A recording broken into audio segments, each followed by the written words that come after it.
Glórias a Deus. Paz seja convosco, amém? Amém. Tá?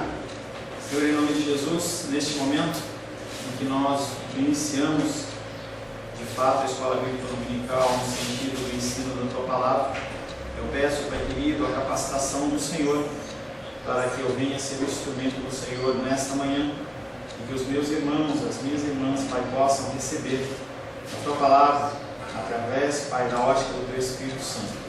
Em nome de Jesus. Amém. Estamos nesse primeiro período trabalhando o livro Santidade sem a qual ninguém verá o Senhor, J.C. Ryle, e nós estamos em especial no capítulo que trata sobre o combate. Tá? Como é nosso costume, nós fazemos um breve resumo em relação à aula da semana passada. Na semana retrasada, nós finalizamos falando que o crente precisa combater 3 grupos que não são cristãos, de outras denominações, não são seres humanos, não são situações específicas, mas são a carne, a sua vontade, os seus desejos, conforme ele falou, seus sentimentos, que não estão conforme a palavra. Nós temos que combater o mundo em relação a toda ideologia, toda coisa que é ministrada goela abaixo para nós, que não estão nas Escrituras, e que apesar de ser uma coisa normal no âmbito contemporâneo, para nós não pode ser normal se não procede da palavra de Deus. E na semana passada nós iniciamos falando sobre que o cristão ele também precisa combater o diabo. O diabo é um ser real. Ele não é um cachorrinho que as pessoas às vezes nos cânticos falam, é um cachorrinho, ou é um bichinho, ou é um animal, ou é alguém que pode ser destruído facilmente. Não, ele é um ser poderoso. Nós entendemos que a soberania de Deus é sobre todas as coisas, ele é criatura, ele não pode contender com Deus. Muitas pessoas acham que Satanás ele tem um poder tal, que a gente vê até as postagens no Facebook, a figura de Satanás pegando queda de braço com Jesus, e eu olho para aquilo e falo assim: que cristianismo é esse? Pode descer. O cristianismo é esse que essas pessoas acreditam, não consigo entender, em que colocam a figura de Deus no mesmo patamar, no mesmo nível de Satanás, e isso é impossível. Nós temos que combater as ações do diabo, de Satanás, nas nossas vidas, na sociedade. Quando nós oramos pelas nações, quando nós oramos pela intervenção de Deus, é função nossa orar. É um combate a algo que está sendo feito de tal forma a enrolar, enjedar as pessoas numa coisa maligna. Está chegando aí a idealizadora da ideologia de gênero. Vai passar, se não me engano, 3 dias aqui no Brasil. Nós temos que lutar contra isso. Não é para você ir lá, tacar pedra, jogar tomate, não é isso. A nossa guerra espiritual, ela ganha na oração. E nós temos que dedicar tempo à oração em relação a esses assuntos que tanto abalam, tanto afetam. Uma coisa como essa é algo que procede do inferno. Essas ideias procedem do inferno, e nós temos que lutar e combater essas coisas. E aí nós lemos 1 Pedro 5,8 entre várias passagens, falando que esse Satanás ele está ao nosso derredor. Aqueles que são filhos têm os anjos acampados ao seu redor, e ele fica ao derredor procurando a quem tragar. O conceito que se tem de que se o cara cair, abre uma brecha, o anjo vacila, Satanás entra, isso não existe. Porque o Senhor nos garante que Ele está conosco todos os dias da nossa vida. Mas nós sofremos a responsabilidade, a consequência do nosso pecado, do nosso ato. E nós falamos que o verdadeiro cristianismo, ele consiste em um combate. Não é algo exagerado. Não é algo que nós estamos falando com o intuito de colocar você com medo. Não, é real. Nós vacilamos, nossa fé esmorece, uma situação amarga vem sobre a nossa vida e nós desfalecemos e caímos. Não tem, é uma sequência que o Satanás ele usa desde o começo e nós continuamos caindo nisso. A situação está mais estável, Você abre a tua geladeira e a tua geladeira está cheia de alimentos. Você olha no seu saldo bancário, o saldo bancário está mais ou menos estável, a sua saúde está mais ou menos estável. Você tem revés, sim, mas a sua vida está mais estável. Nós falamos, acho que foi na semana passada, que nós fazemos parte de um grupo de em torno de 3% da população mundial que tem o privilégio de viver como nós vivemos. Então nós somos no mínimo mal agradecidos, no mínimo isso, porque o Senhor nos dá e a gente reclama. Na verdade, não nos tem faltado alimento na nossa mesa, não tem faltado vestuário para nós. Talvez, em especial as mulheres, elas perdem tempo escolhendo dentro do armário a roupa, porque tem muitas opções. Se não tivesse opção, pegava o que tinha. Então isso é bênção de Deus, é bênção de Deus. Nós temos que entender isso, esse poder e essa soberania de Deus. Mas se você, numa situação como essa, você amolece, você vai diminuir a sua oração, você começa a se preocupar com somente o seu bem-estar, somente você ser feliz, aí acontece que o seu espiritual ele vai capengando, e daqui a pouco você se vê em depressão, em tristeza extrema, em situações em que você não sabe por onde começou, simplesmente porque você e eu não vigiamos quando deveríamos vigiar. Qualquer situação de guerra, normalmente as pessoas elas atacam quando veem uma fragilidade. Normalmente, ninguém vai pegar e olhar um estado, uma situação em que está totalmente policiado, totalmente protegido e falar, agora que eu vou. Pode ser uma exceção, mas não é a regra. As pessoas elas ficam de tocaia. O ladrão, ele fica de tocaia.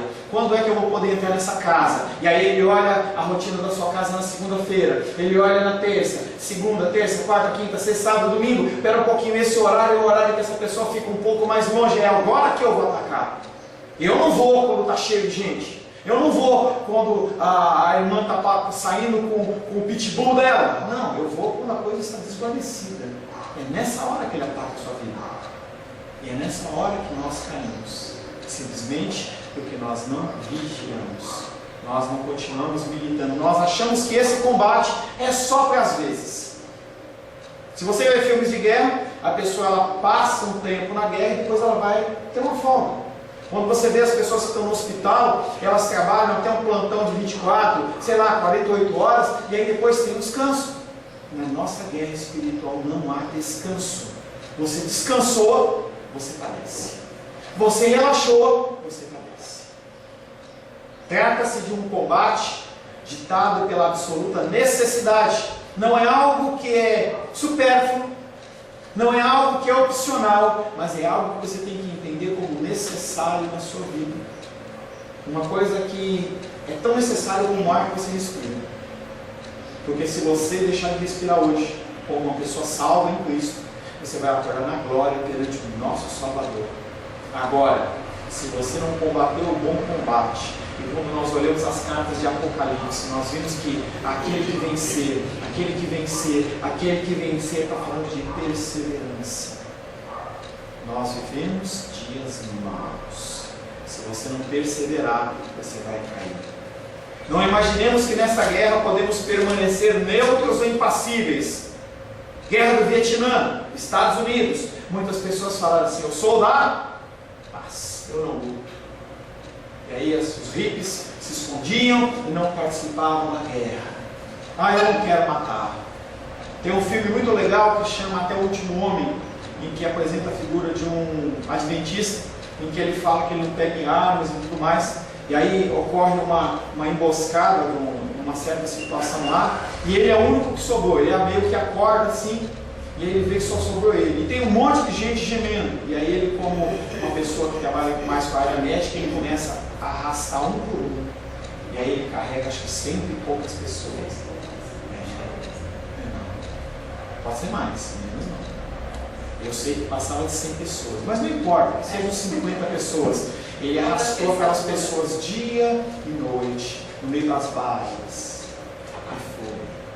E foi. Nós Não podemos fazer como ele, falar assim, eu não pego nas nossas armas. As nossas armas espirituais são coração, leitura da palavra, dedicação ao Senhor, meditação, aplicação. Eu não vi o vídeo, mas eu vou assistir aquele vídeo do fruto do Espírito. Tá lá, que a Edilene colocou lá, os frutos do Espírito. Só fiz uma observação que não são os frutos, é o fruto. Tá? E é erro de português, porque no próprio vídeo é um fruto só que ele fala. Não, um fruto, não é que ele fala de um fruto, é um fruto mesmo, completo, de amor, paz, benignidade, não é? Ah, beleza. Tá? Então, nós não podemos simplesmente nos abster de lutar. Nós temos que praticar o amor. Se amais a mim, praticais e guardais os meus mandamentos. Ama a Deus sobre todas as coisas e o próximo como a ti mesmo. Se você não executa a ação do fruto do Espírito, você tem pecado. Você não está agindo como um cristão. Nós não podemos ficar neutros nesse combate. Tal linha de combate, de conduta, pode ser possível nas guerras entre as nações, mas é totalmente impossível no conflito da alma. Ninguém pode escapar de servir sob a alegação de que é um homem pacífico. Estar em paz com o mundo, com a carne, com o diabo, é estar em inimizade com Deus, não tem saída. Se você é uma pessoa que se dá bem com todo mundo, em qualquer situação, em que seja droga, seja bebida, seja pornografia, as pessoas elas se comunicam com você com tranquilidade, e você se sente bem com aquela situação, algo está errado. Algo está errado. Porque a partir do momento em que você se tornou uma nova criatura, você tem que mudar o procedimento. O Espírito Santo vem habitar dentro de você, e você tem que olhar para essas coisas com nojo. Conviver quando necessário, sim. O Senhor, ele convivia com pecadores e ele dizia: eu não vim para os sãos, eu vim para os doentes. E nós temos que estar inseridos neste meio de doentes, mas não compactuar com essas ideias, e é muito diferente. Lembro que no início do meu cristianismo eu achava que qualquer tipo de música, já comentei isso, era do diabo. Se não é gospel, não falou Jesus na música, é do diabo. E aí eu descartei meus CDs. Quando eu casei com a Rosângela, ela gostava de ouvir o jazz, eu oprimia ela com isso. E aí esse tipo de coisa não é o bom combate, não é a ação do Senhor. Se é algo que é realmente pagão, eu excluo do meu convívio. Mas as pessoas que gostam, eu não vou repudiá-las, eu vou tentar ensiná-las. Manifestação do amor, manifestação de uma pessoa que está cega e que não está enxergando, e você mostra ela em amor, não como superior, porque nós não somos nada, nós não somos superiores a ninguém. Estar em paz com o mundo, com a carne, com o diabo, é estar em inimizade com Deus. Daqui a alguns meses nós estamos no carnaval, nós estamos no mês do Halloween. O que é o Halloween? Ah, pastor, é uma festa cultural. Como festa cultural, meu querido?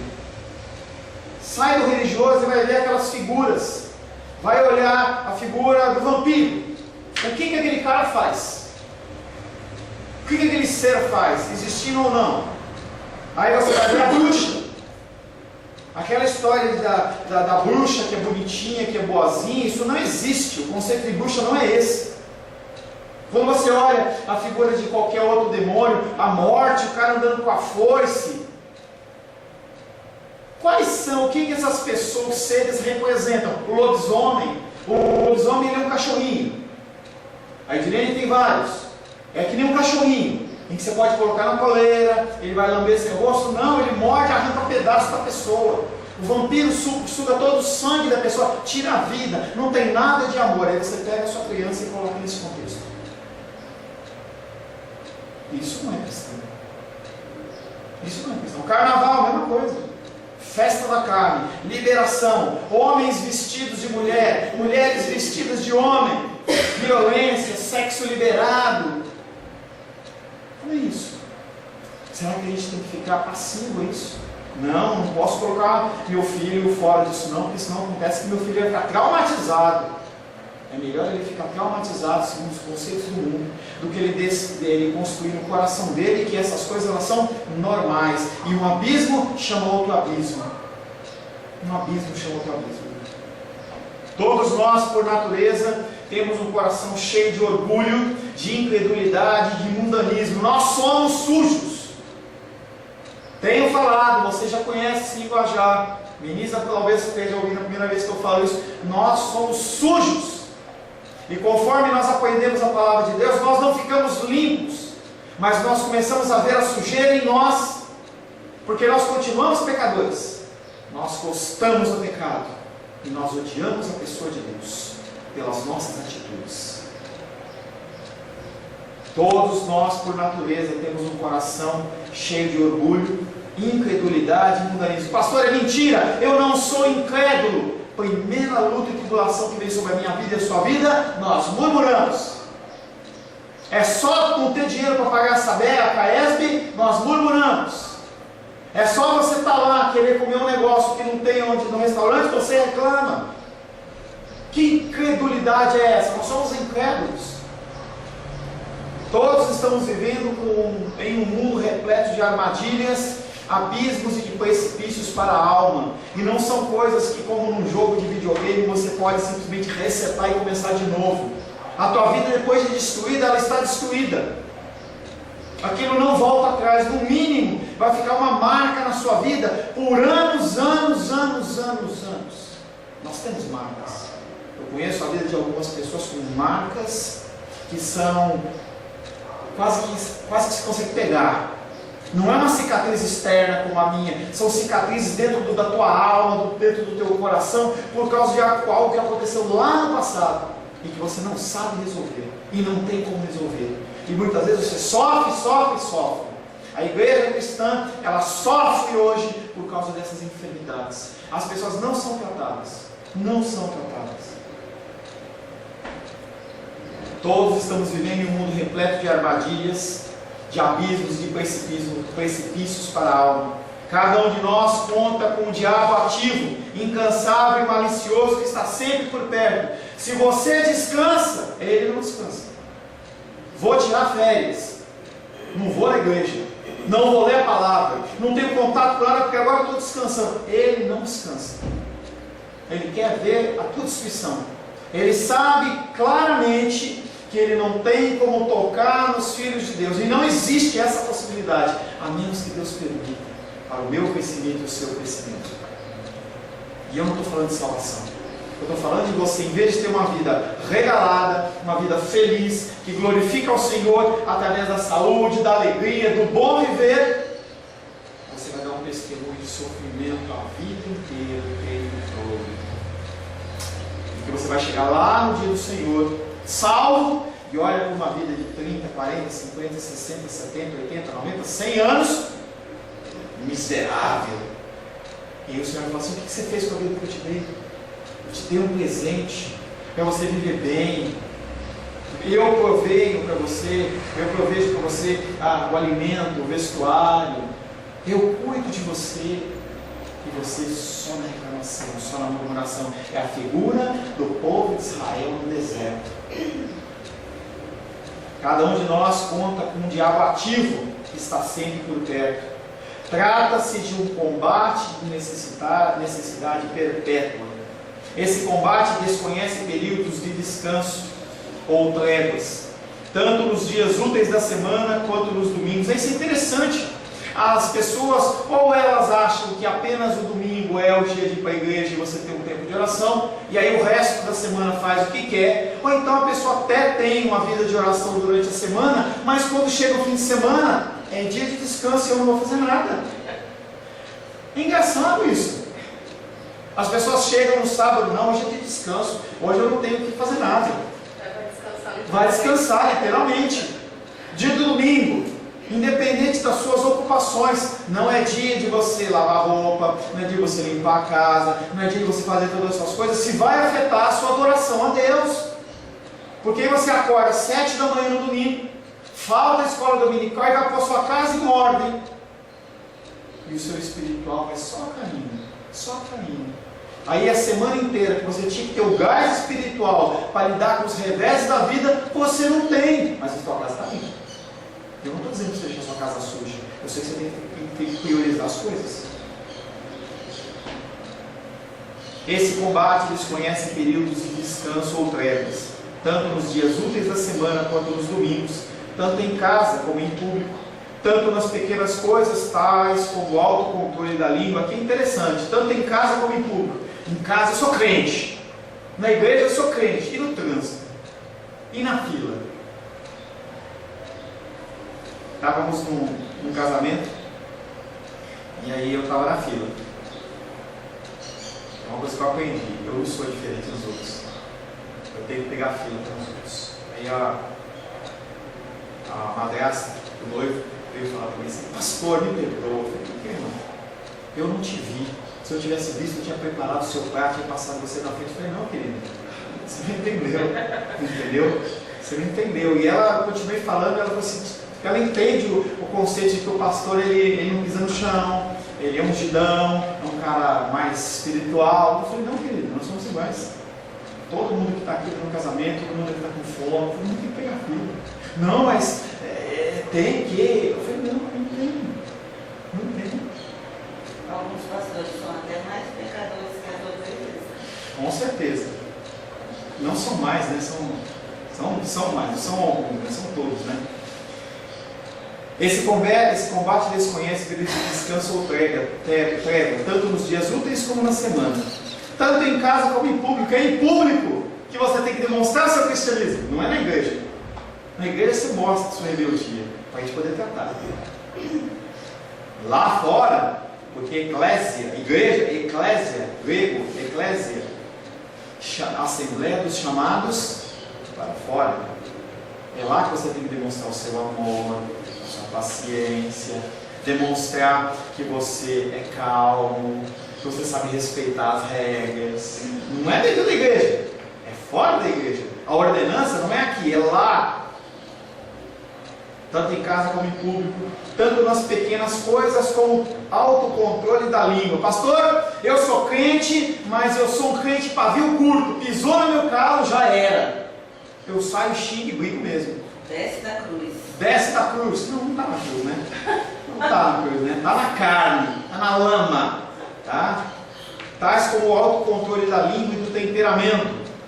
Quanto em grandes questões tais como o governo de reino, o combate cristão necessariamente prossegue sem parar. O adversário contra o qual temos de lutar jamais observa feriados. Enquanto pudermos respirar, teremos de conservar posta a armadura, lembrando-nos sempre que estamos em território inimigo. Legal esse negócio da armadura. Quando você vê os soldados que ele iam, até mesmo a figura de Saul, ele tinha a armadura dele lá. E aí Golias começa: esses incircuncisos, e não sei o que e tal, e o povo, com medo.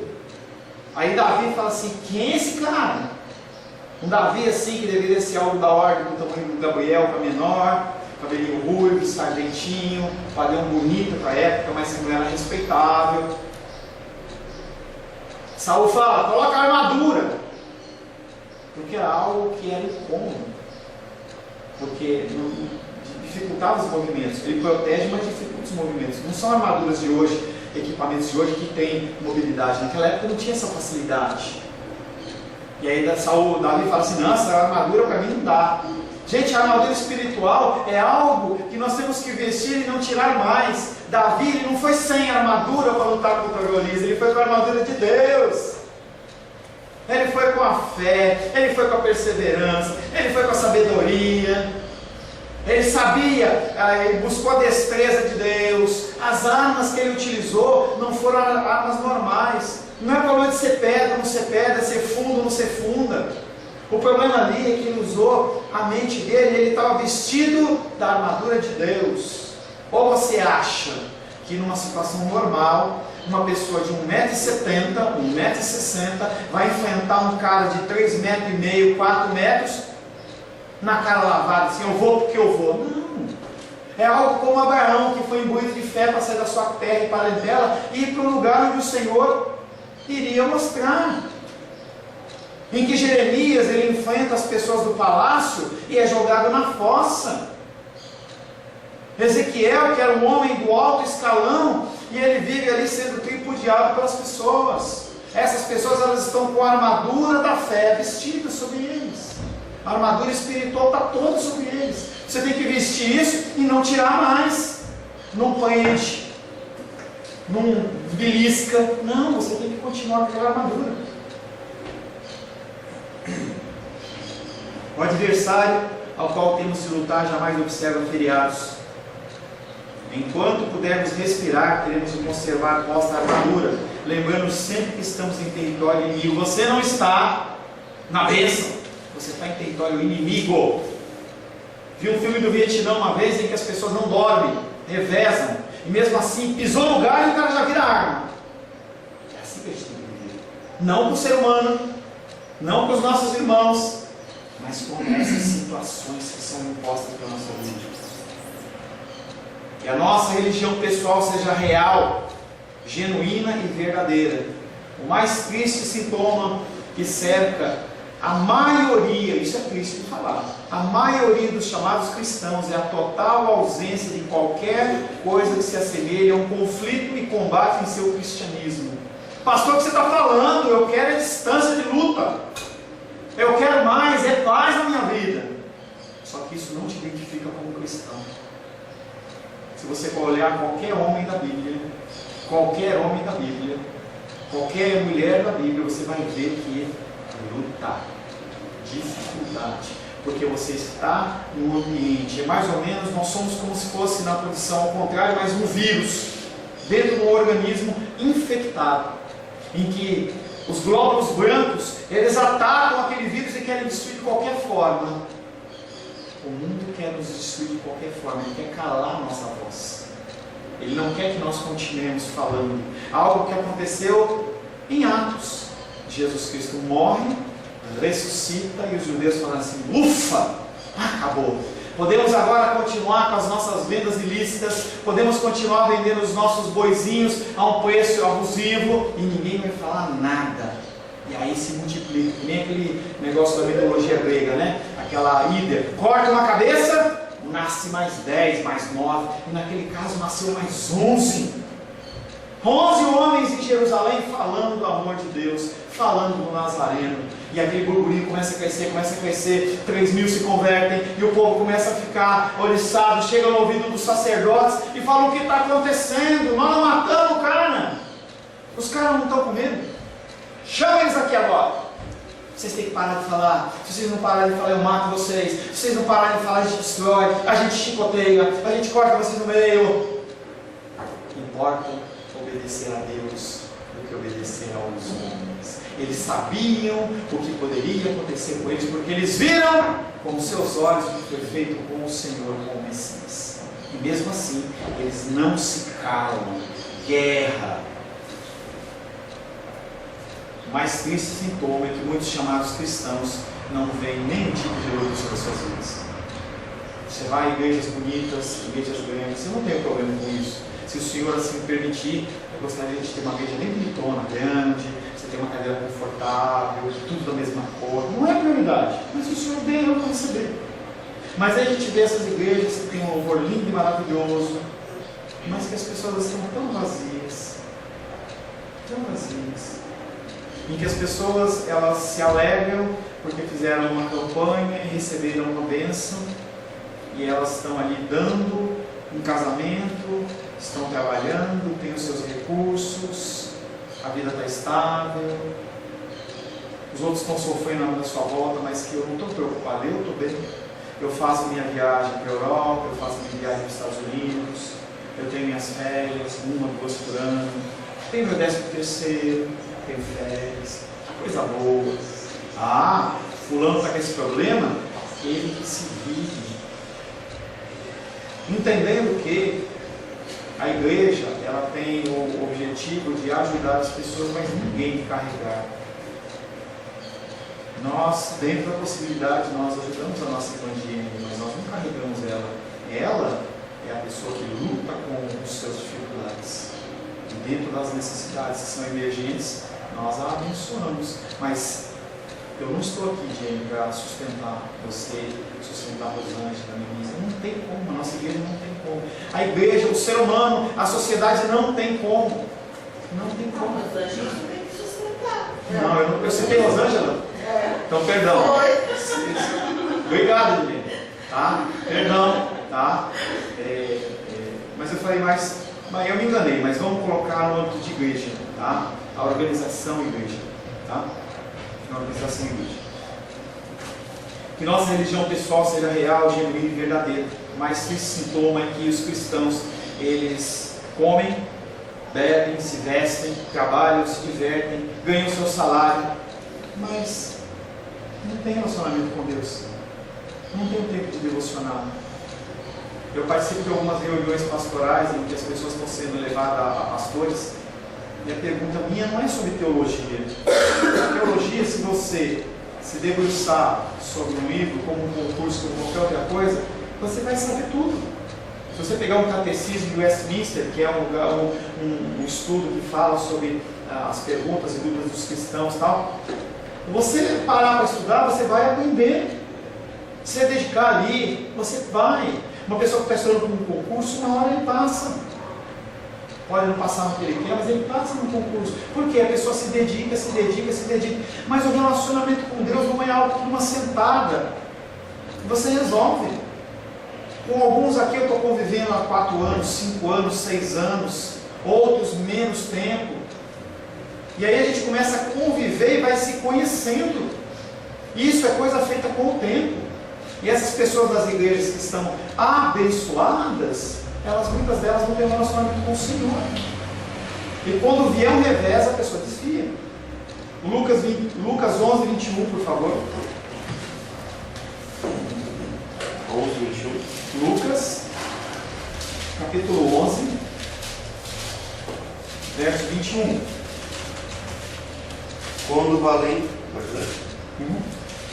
o valente bem armado guarda a sua própria casa, ficam em segurança todos os seus bens. Vigiar. A pessoa está guardando, a pessoa está observando, está com os olhos atentos. Saí com a Rosângela ontem, na volta, ela falou assim, deixa que eu abro, vai ser uma coisa rápida. Ó, vigiar. Aí eu fiquei olhando um gatinho lá, comendo um negócio no chão lá. E ela bateu uma corda. Nós temos que vigiar. 2 Timóteo.